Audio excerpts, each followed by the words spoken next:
미국 사람, 그리고 일본인, 한국 사람, 이 세 사람이 아프리카 밀림 지역을 여행을 하게 되었습니다. 세 사람이 다 지형에 익숙하지 못한 상태였기 때문에 여기저기 이렇게 헤매게 다니다가 그만 어느 부락 원주민들에게 잡히고 말았습니다. 원주민들은 자신들하고는 너무 판이하게 다른 행색을 한 이 사람들을 아주 수상히 여겨서 체포를 했고 추장 앞에 데리고 왔습니다. 왜 남의 땅에 함부로 침입을 했느냐? 곤장 100대씩 때리라는 판결을 추장이 내렸습니다.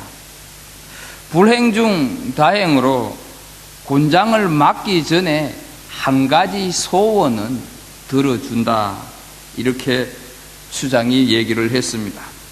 미국 사람이 먼저 그러면 내 등 뒤에 방석을 6장 올려주시오, 그것이 내 소원입니다, 말을 했습니다. 70대 정도 맞고 나니 방석이 다 헤어지고 허물허물해서 있으나 마나 했습니다. 나머지 30대를 맞고 정신이 혼미한 상태에서 미국인은 그래도 나는 창조력이 뛰어난 1등 민족이야, 이렇게 외치고는 그만 정신을 잃어버리고 말았습니다. 이 과정을 유심히 지켜보고 있던 일본인은 내 등 뒤에는 침대 매트리스 6장을 올려주시오, 얘기를 했습니다.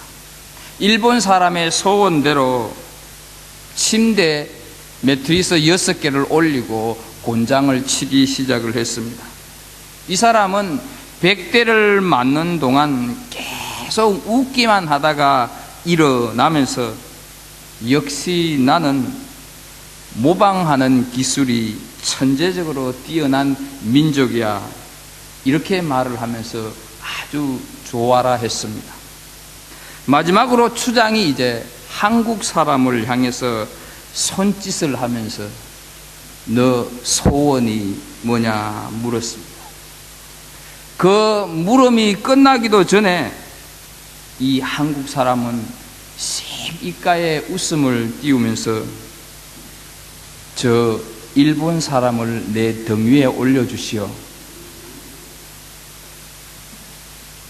누군가가 꾸며낸 글이기는 하겠지만 200여 나라에 60억이 넘는 인구가 사는 세상 민족의 다양한 특성을 아주 간결하게 잘 보여주는 이야기 한 토막입니다.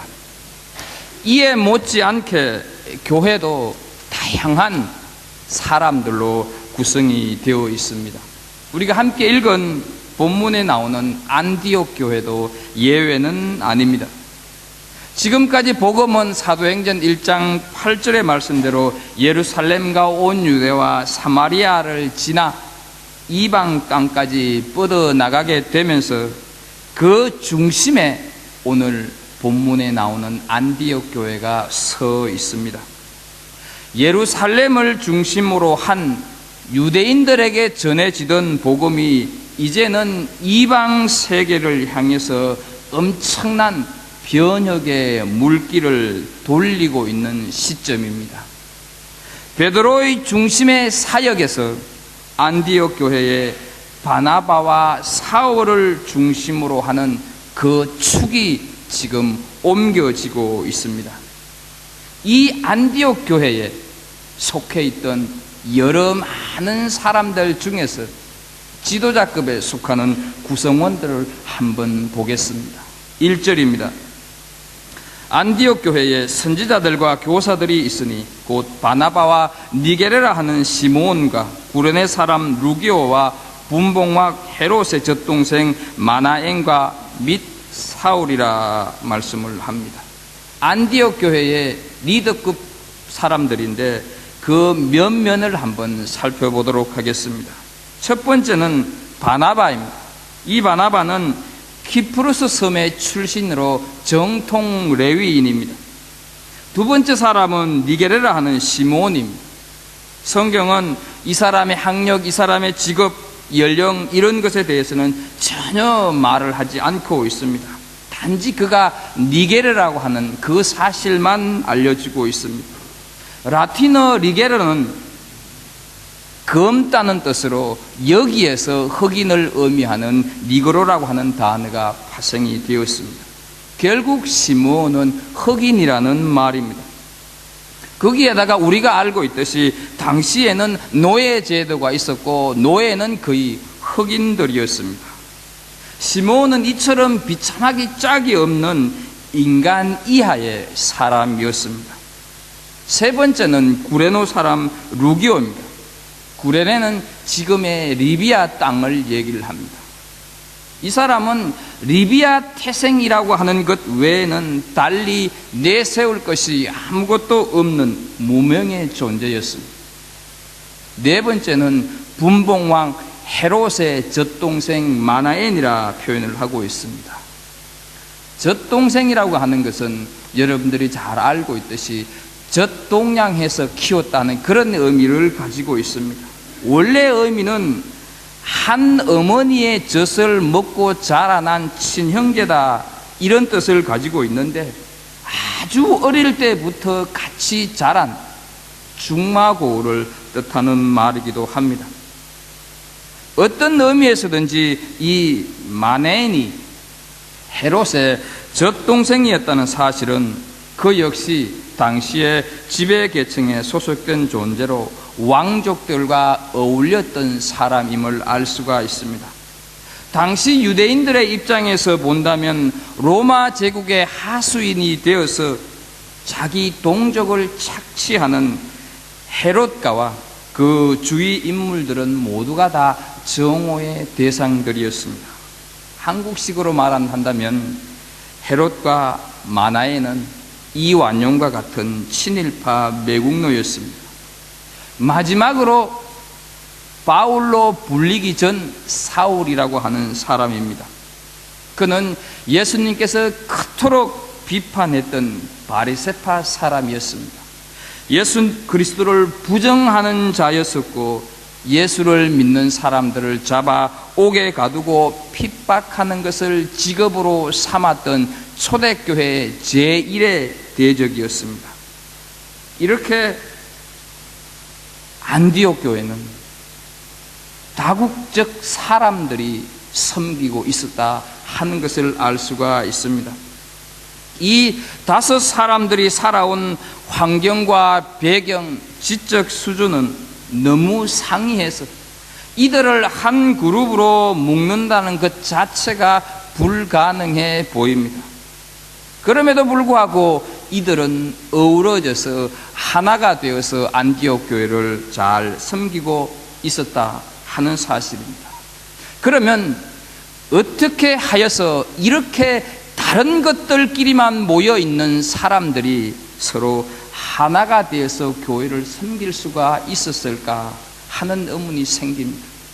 그 이유는 바로 이 5 사람들의 모두 목적이 같았기 때문이었습니다. 목적이 하나였기 때문이었습니다. 그렇다면 이 5 사람의 목적이 무엇이겠습니까?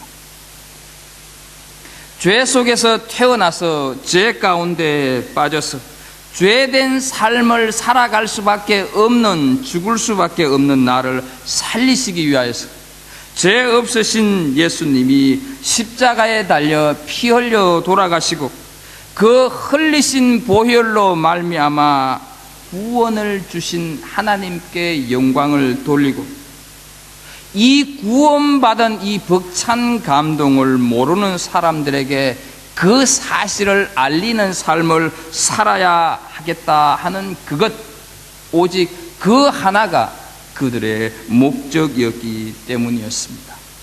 다른 것은 없었습니다. 흑인으로서 사람 대우를 받지 못했는데 노예의 삶을 살았는데 십자가에 죽으신 예수님 때문에 인간다운 삶을 나는 살게 되었다. 하나님 때문에 은혜 받을 자격이라고는 요만큼도 없는 내가 은혜를 받았어. 거룩하신 하나님을 감히 아버지라고 부르는 자녀가 되었다고 하는 그 감격적인 사실이 이 사람들에게 있어서 하나가 되도록 만들었다는 것입니다. 그리스도인들을 잡아 죽이는 부끄러운 삶을 살았는데 도저히 내 입으로는 내 과거를 말하기가 창피스러운 사람인데, 내가 어떻게 살아왔는가를 누군가가 안다면 얼굴을 들고 다니지 못할 상황인데, 예수님 때문에 죄의 고통에서 자유함을 얻고 갈등과 고민 속에서 해방될 수 있었다. 이 구원의 감사가 그들로 하여금 하나가 되게 만들었다 하는 것입니다. 이 구원의 감동이 그들에게 있어서는 그 무엇보다 그 어떤 상황보다 앞섰기 때문에 신분과 살아온 환경이 천양지차였음에도 불구하고 이들은 함께 할 수 있었습니다. 여러분, 이것이 교회입니다. 이것이 교회입니다. 교회 구성원들 사이에는 이질적인 요소가 분명히 있습니다. 없을 수가 없습니다. 쌍둥이도 성격이 다르고 자세히 보게 되면 생김새가 다른데 남들이야 오죽하겠습니까? 때문에 이 이질적인 요소를 우리는 서로 인정해야 합니다. 그러나 그 어떤 이질적인 요소도 구원의 감격보다는 앞설 수가 없다 하는 것입니다. 구원의 은총, 죄사함의 은혜가 항상 내 신앙생활의 중심이 된다면 다른 어떤 것들은 모두가 다 부수적인 것입니다. 그런데 이 비본질적인 이질적인 요소가 본질적인 요소인 구원의 감격보다 우선되기 때문에 하나 되지 못하고 우선되기 때문에 함께하지 못하는 경우가 많이 있습니다. 어떻게 교회가 자신이 원하고 바라는 대로 될 수가 있습니다. 사람이 원하는 대로 되는 것이 아니라 하나님이 원하시는 하나님의 뜻대로 세워져 가는 것이 건강한 교회인 줄 믿습니다. 목숨을 구했는데, 내가 새로운 생명을 얻었는데 물에 젖은 보자기가 뭐 그리 중요합니까? 영생의 가치가 얼마나 크고 놀라운가를 알지 못하기 때문에 보자기가 물에 젖었다고 타박하는 것 아니겠습니까? 안디옥 교회 사람들은 피부색을 덜먹이지 않았습니다. 너 과거에 매국노였잖아. 과거를 덜추지 않았습니다. 이들이 한 교회를 섬기면서 자신들의 사회 문화적인 관습, 지적인 차이에서 오는 갈등이 얼마나 많았겠습니까? 그러나 예수 그리스도, 그분이 나를 살려주셨다고 하는 구원의 은혜를 이들은 우선시했습니다. 그들만이었다고 한다면 불가능했겠지만 예수 그리스도로 인하여서, 그분의 은혜로 인하여서 가능했다 하는 것이죠. 그래서 한마디로 말하면 이 안디옥 교회는 세상에서 가장 이상적인 교회였다 하는 것입니다. 우리는 가톨릭 교회 이렇게 얘기를 하면 천주교를 연상하기가 쉽습니다. 그러나 가톨릭 교회라고 하는 것은 남녀노소 빈부귀천, 국적이나 인종이나 사상을 초월하여서 한 마음으로 주 안에서 하나 된 교회라고 하는 의미가 가톨릭 처치입니다. 우리는 천주교를 가톨릭이라고 부릅니다. 그러나 가장 정확한 표현은 로마 가톨릭 이렇게 불러야 합니다. 가장 이상적인 교회가 가톨릭 교회인데 천주교에서 이미 그 캐토릭이라고 하는 단어를 사용해 버렸기 때문에 우리 개신교는 대신 유니버설 처치라고 부르고 있습니다. 그리고 본문에 나오는 이 안디옥 교회가 바로 이 유니버설 처치였다 하는 것이죠. 사랑하는 성도 여러분, 하나님은 우리 갈보리 공동체가 바로 이러한 교회가 되기를 원하고 계십니다. 전혀 다른 이질적인 요소를 가진 사람들이 모였기 때문에 주님 안에서 하나가 된다고 하는 것은 생각처럼 말처럼 그리 쉬운 것은 아닙니다. 어렵습니다. 그리고 그것이 1, 2년 사이에 이루어질 수 있는 것도 아닙니다. 그러나 우리는 기억해야 합니다. 에베소서 4장 4절 말씀을 보게 되면 몸이 하나요 성령도 한 분이시니 이와 같이 너희가 부르심의 한 소망 안에서 부르심을 받았느니라 말씀을 하고 있습니다. 따라서 우리는 하나 되어야 하고 함께하는 교회를 만들어 가야 합니다. 우리 힘으로는 어렵습니다. 우리 힘으로는 결코 쉽지 않습니다. 그러나 내가 무슨 일을 어떻게 하든지 간에 내가 구원받은 그 사실을 먼저 앞세우게 된다고 하면 그것이 그리 불가능한 것도 아니리라 믿습니다. 사랑하는 갈보리 교회 성도 여러분, 우리 모두가 다 이런 유니버설 처치를 꿈꾸고 그런 교회를 사모하는 은혜가 오늘 이 시간에 풍성히 임하기를 주의 이름으로 축복합니다. 이렇게 예수 그리스도 안에서 하나 된 사람들이 했던 일들이 있습니다. 2절을 보겠습니다. 주를 섬겨 금식할 때 성령이 이르시되 내가 불러 시키는 일을 위하여 바나바와 사울을 따로 세우라 하시니.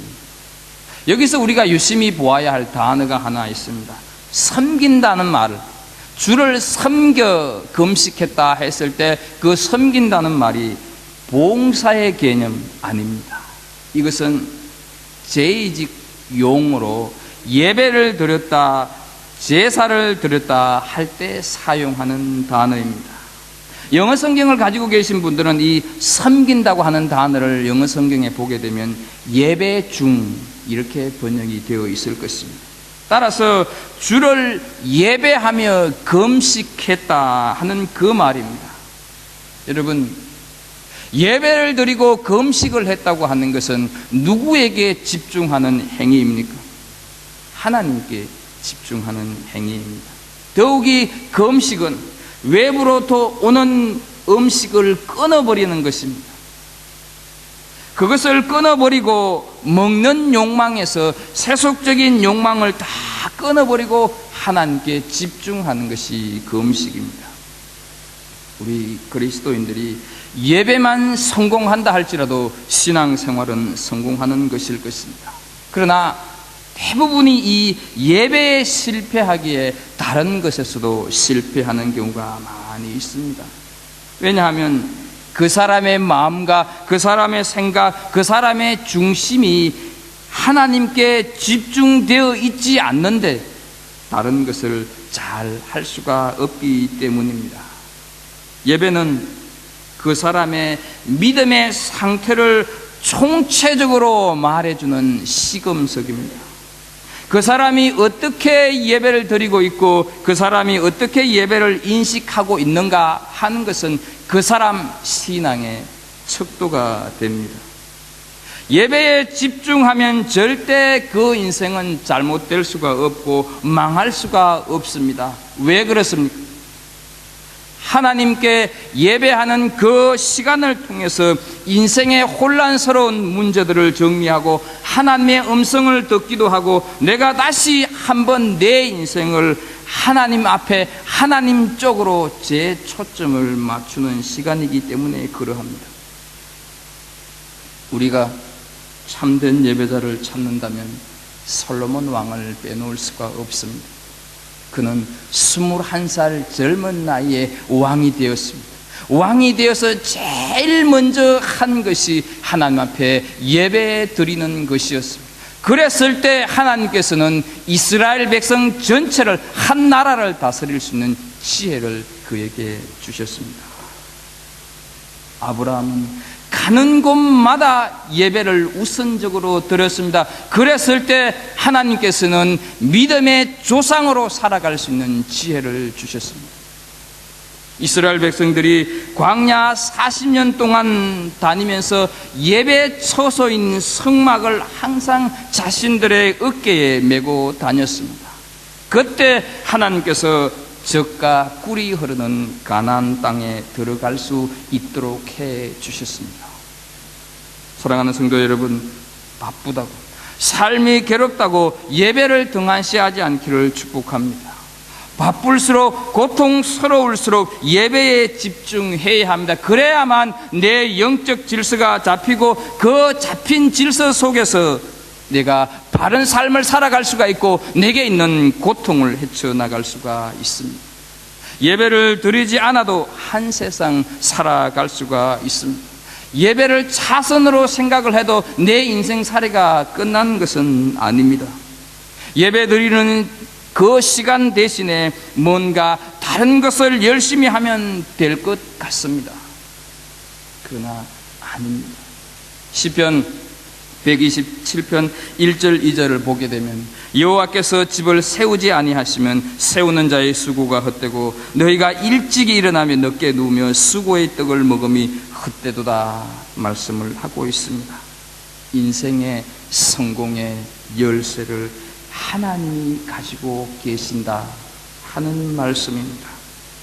그리스도인들은 예배를 통해서 하나님과의 만남 속에서 세상을 살아가는 힘을 공급받는 독특한 존재임을 잊지 마시기를 주의 이름으로 축복합니다.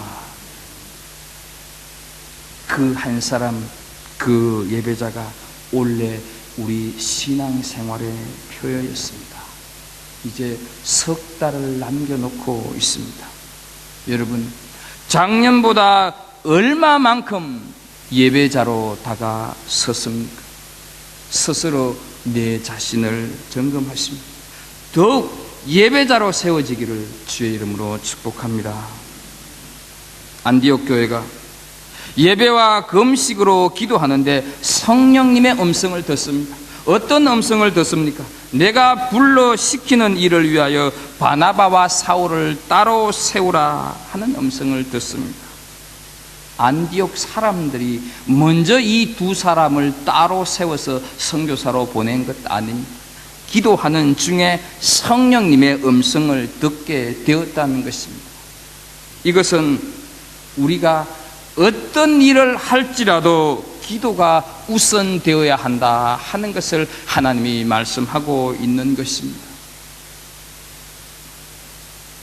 여성에게 최고의 말은 여성답다 하는 말입니다. 남성에게 최고의 찬사는 남자답다입니다. 그런데 여성에게 씩씩해서 좋다, 남성에게 참 상냥하다 하는 말은 칭찬이 아니라 비난입니다. 목사에게는 목사답다는 말이 장로에게는 장로답다, 권사에게는 권사답다가 최고의 찬사입니다. 마찬가지로 성도에게는 성도답다 하는 것이 최고의 말입니다. 그러면 여러분, 성도다운 최고의 모습은 무엇이겠습니까? 그것은 바로 다른 것이 아니라 기도하는 성도입니다. 누구를 만나든지 어디를 가든지 사업을 시작을 해도 학교를 선택을 해도 어떤 것을 결정한다 할지라도 기도를 우선 하실 수 있기를 바랍니다. 기도보다 그 어떤 것도 앞서지 않는 축복이 우리 모두에게 있기를 간절히 소망합니다. 교회도 마찬가지입니다. 교회답다 말을 듣는 것이 가장 좋은 교회고 가장 아름다운 교회입니다. 누가복음 19장 46절에 예수님은 그들에게 이르시되 기록된 바 내 집은 기도하는 집이 되리라 말씀을 하셨습니다. 교회가 기도하는 집이 될 때 가장 교회답고 아름답다 하는 것입니다. 저는 주일 예배를 마치고 여러분들이 샌드위치나 국밥을 다 드실 무렵쯤 되면 찬양대가 여기 올라와서 연습을 하고 있고, 저는 나가서 밖에 문을 잠그러 갑니다. 잠그러 가기 위해서 이 문을 열고 탁 들어왔을 때 찬양대원 외에는 아무도 여기에 계시지 않습니다. 그 빈 자리를 보면서 저 혼자 생각을 합니다. 샌드위치나 국밥을 드신 다음에 여기 앉아서 단 30분이라도 기도하고 가시는 성도가 있었으면 얼마나 좋을까, 이런 생각 혼자 해봅니다. 3절을 한번 보십시오.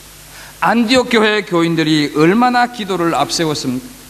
자신들이 기도 중에 음성을 듣고 두 사람을 따로 세웠는데 선교사로 보내기 전에 또 금식과 기도를 하고 있습니다.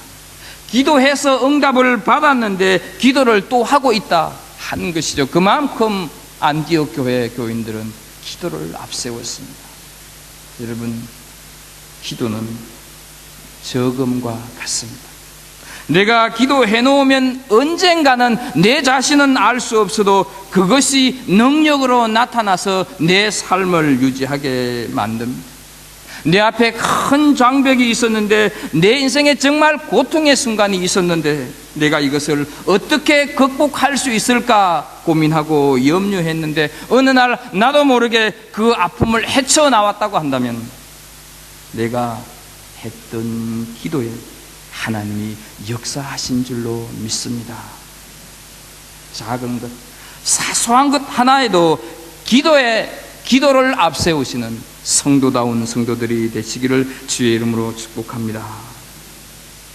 하나님의 음성을 듣고 따로 세워진 이 두 사람, 두 사람의 면면을 한번 가만히 보십시오.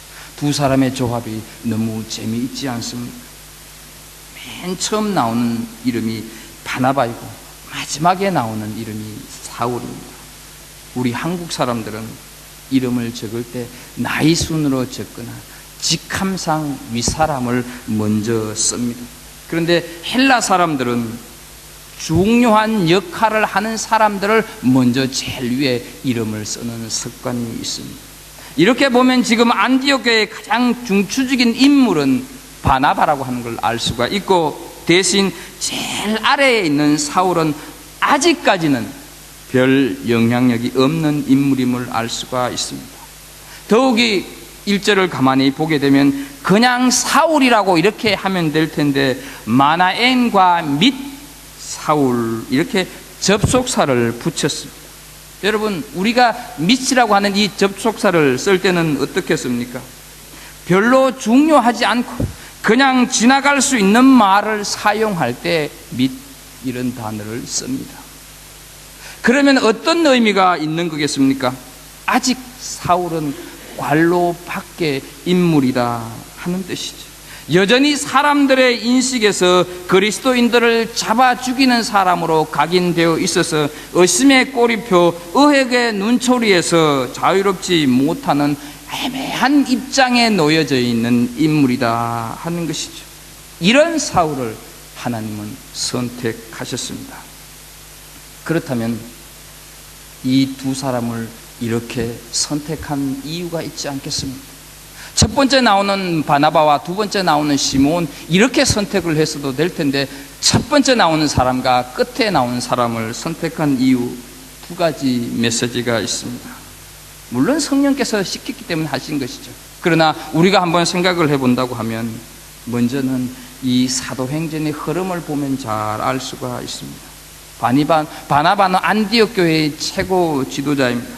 세워진 지 1년 정도밖에 되지 않은 교회에 바나바는 절대적으로 필요한 인물입니다.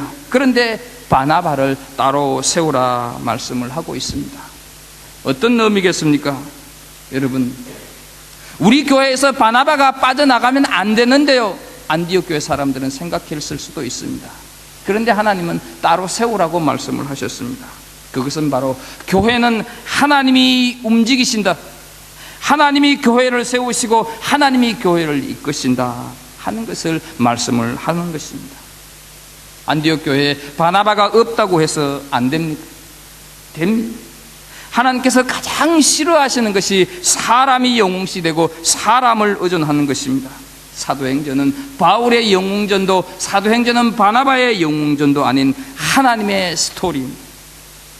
여러분, 만약에 모세의 무덤이 어디에 있다 하는 것 알려져서 지금까지 있었다고 한다면, 만약 모세는 영웅이 되었을 것이고 모세의 무덤은 우상 숭배지로 변했을 것입니다. 바나바를 여기서 빼는 것은 이 교회가 바나바 때문에 존재할 수 있고 바나바 때문에 성장하는 것이 아니다. 바나바를 통해서 내가 하고 있는 일이다 하는 진리를 안디옥 교회 사람들에게 깨닫게 하기 위함이었습니다. 지푸라기 같은 사람이라 할지라도, 마른 막대기 같은 사람이라 할지라도 하나님이 그 사람을 통해서 일하시겠다고 하면 하신다 하는 것이죠. 또 하나의 메시지는, 사울은 안디옥 교회 사람들이 보기에는 존재 가치가 미미한 별 취급을 못 받는 사람입니다. 그래서 및 이런 단어를 써가면서 사울을 소개하고 있습니다. 이런 존재의 사람이라 할지라도 하나님이 붙잡으시면 쓰임 받는다 하는 말씀입니다. 그래서 이사야서 42장 3절에 보게 되면 상한 갈대를 꺾지 아니하며 꺼져가는 등불을 끄지 아니하며 말씀을 하고 있습니다. 하나님은 언제나 약한 자를 들어서 강한 자들을 부끄럽게 하십니다. 이 두 사람을 인간적인 판단에 의해서 뽑은 것이 아니라 성령에 의해서, 하나님의 뜻에 의해서 이 두 사람을 뽑았습니다. 결국 이것은 하나님의 뜻이면 그가 누구인지 간에 따로 세워서 하나님의 명령에 순종하도록 해야 한다 하는 것입니다. 그 사람이 없으면 교회가 안 되는데요, 이게 아니라는 것입니다. 교회는 성령 공동체이신 동시에 교회는 하나님이 이끌어 가시는 공동체입니다. 따라서 내가 아니면 안 된다 이런 생각 버려야 합니다. 반대로 나는 아무것도 아니라 할지라도 하나님이 붙드시면 쓰임 받는다, 이 사실을 우리는 분명히 알 필요가 있습니다. 사랑하는 성도 여러분, 행여 지금 내 모습에 주눅이 들어 계시지 않습니까? 지금 내 형편 때문에 낭망하고 낙심하고 계시진 않습니까? 나는 아무것도 할 수 없는 인생이라고 절망과 포기 속에 내 스스로를 내가 괴롭히고 계시지는 않습니까? 아닙니다.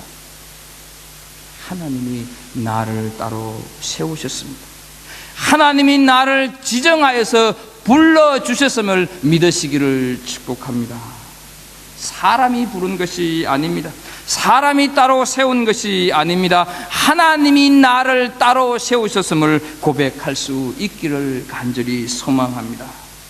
우리는 하나님 나라를 위하여서 일하도록 따로 구별된 사람들입니다. 그냥 세상 사람들처럼 막연하게 살다가 갈 그런 의미 없는 인생들이 아니라는 것입니다.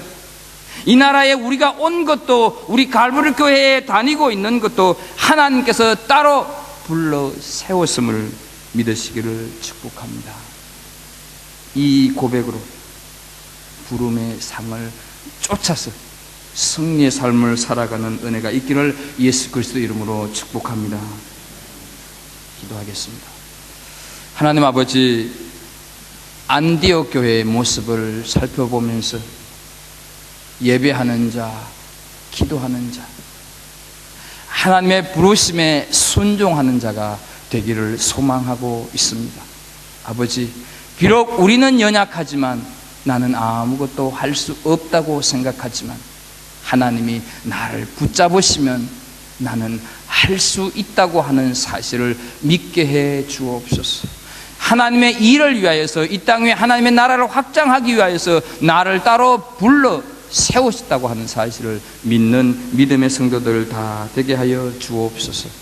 예수님의 이름으로 기도합니다. 아멘.